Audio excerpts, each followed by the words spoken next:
número 1, verso 29, mostra o próprio João Batista falando: eis o Cordeiro de Deus que tira o pecado do mundo. João Batista, ele tinha uma linhagem de sumo sacerdote. Seu pai, Zacarias, era o sumo sacerdote da época. E João Batista era da linhagem sacerdotal. A sua mãe da linhagem de Arão. Então João Batista, ele estava destinado a ser o quê? Sumo sacerdote de Israel.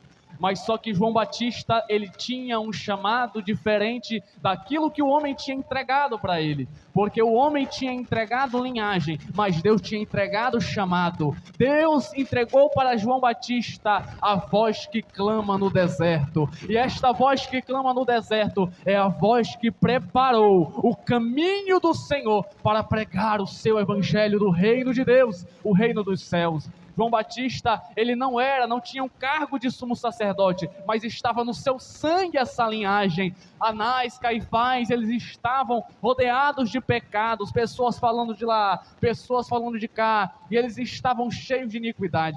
O povo de Israel já estava se doando ao pecado novamente. Os irmãos bem sabem que o povo de Israel vivia um momento de escassez espiritual e outro momento de avivamento espiritual. Não é à toa que Deus, ele envia profetas para pregar a sua palavra ao povo, dizendo: arrependam-se dos seus pecados, arrependam-se dos seus erros, arrependam-se das suas falhas. Mas o povo de Israel continuava nos seus erros, continuava nas suas falhas, suas transgressões eram as mesmas, as suas iniquidades eram as mesmas, os seus pecados eram os mesmos, imoralidade sexual, idolatria contra o Senhor, Deus Ácera, Deus Moloque, Deus Baal, Deus Dagon, estavam feitos estátuas no povo de Israel. Eles adoravam, eles diziam: ó quão grande é esse Deus, ó quão grandiosa é essa deusa, mas eles se esqueciam que existia somente um Deus, que existe somente um Deus, e que existirá somente um Deus, ontem, hoje e eternamente, que é o Jesus Cristo,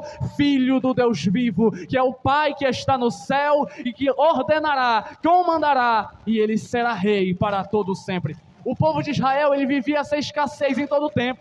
Eles adoravam deuses estranhos em um momento, e em outro tempo eles estavam adorando o Deus único e eterno. E Deus não se agradava disso. Nós não podemos ficar em cima do muro. Nós precisamos adorar o único Deus que existe, o Deus vivo, eterno. E o povo de Israel não estava fazendo isso. Eles estavam adorando os bens materiais. Eles estavam adorando a deusa Ácera, o deus Dagon, o deus Moloque. Para vocês terem uma ideia de quão corrompido estava o povo de Israel, o deus Moloque era um deus que, se eu não me recordo, eles colocavam dentro de um vale chamado Giena, que neste vale eles aqueciam esse deus Moloque até ficar vermelho. E esse deus Moloque, ele tinha 12 braços. E eles esquentavam aquele Deus até ficar vermelho, vermelho, vermelho de fogo mesmo, e colocavam as suas crianças nas mãos do Deus Moloque e sacrificavam aquele Deus. O povo que Deus tinha tirado do Egito, o povo que Deus chamou para ser seu, o povo que Deus chamou para ser sua mulher, sua noiva, sua filha querida, eles se separaram do Senhor, se desviaram do Senhor, olharam para outros deuses, começaram a se esquecer aos poucos quem era o verdadeiro Deus que tinha os tirado do Egito, quem era o verdadeiro Deus que tinha tirado eles de mais de 400 anos de escravidão. O povo de Israel, eles estavam em escassez espiritual. Aí Deus manda Joel, Deus manda Jeremias, Deus manda Isaías, Deus manda Oséias, Deus manda vários profetas para pegarem a sua palavra, Sofonias, Deus manda Malaquias, Deus manda homens para pregarem a sua mensagem no seu reino, mulheres também, líderes de Israel, Débora, Esté, que se posicionaram para falar que Deus ainda reinava no meio daquele povo, mas o povo olhava, mas não entendia ouvia, escutava, mas não entendia. Mas num determinado momento, o Senhor mesmo se entrega para morrer pelas nossas vidas. Ele mesmo vem dos céus, da eternidade. Ele diz: eu sou capaz. Quando o anjo se levantou lá no céu dizendo: quem é digno de abrir o livro e desatar os 7 selos, dirigente? Ninguém na terra, ninguém no céu, ninguém debaixo da terra se propôs a fazer, se propôs a desatar, se propôs a abrir o livro, mas ele, como cordeiro, como leão da tribo de Judá, ele veio e disse: eu sou capaz de abrir o livro e desatar os 7 selos. E a palavra do Senhor, ela nos mostra João Batista, este homem que tinha linhagem sacerdotal, mas que tinha um chamado de ser profeta. E a Bíblia mostra e fala que foi o último grande, o maior e último dos profetas, João Batista.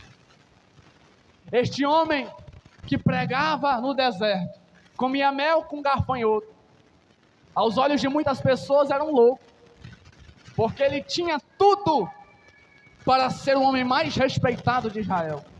Tinha tudo. Ele tinha linhagem, tinha um sangue, tinha o respeito do Messias. As pessoas o respeitavam, o povo aplaudia, o povo escutava a mensagem dele, mesmo que a mensagem fosse dura, eles estavam lá. Mas ele decidiu se pôr em outra posição, na posição que Deus queria para ele. É porque muitas das vezes nós queremos fazer do nosso jeito. É porque muitas das vezes nós queremos fazer da nossa maneira.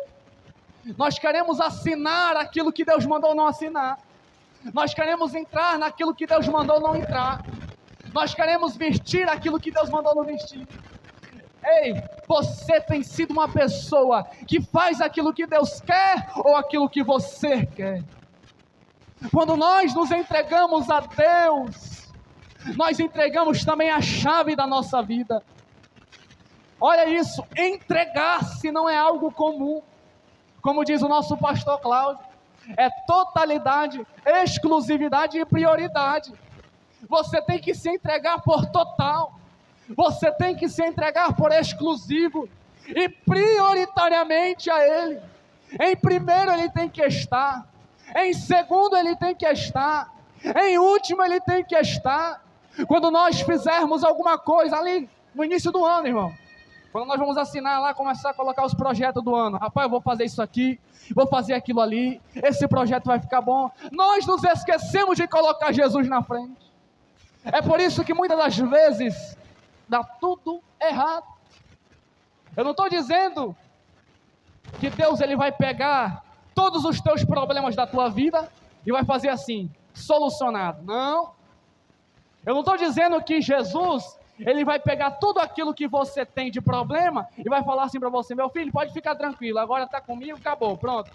Ele pode fazer isso. Para ele não há nada impossível.